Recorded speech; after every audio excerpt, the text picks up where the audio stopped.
How about we should just not get Mason because he didn't know? Yeah, that'll be cool. We suffered. Yeah. Yeah, but I mean, do your parents ever do that to you and they cook and yeah,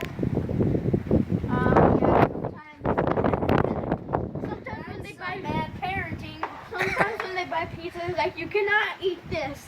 Or sometimes My mom had what I would call trophy licorice. She would bring home this giant thing of licorice and set it on top of the refrigerator out of our reach. And she'd say, "Don't eat that." Of course, we'd stack up chairs and go get it to eat. But usually by the time she pulled it off the top of the refrigerator, see, heat comes off a refrigerator, it would be all dried out. She'd give it to us, it'd be all dried out, it'd be crunchy rather than soft. yeah.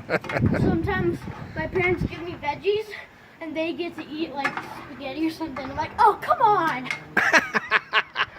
Hey, don't diss my veggies. I do love me some good veggies. Let's go. That one. Come on.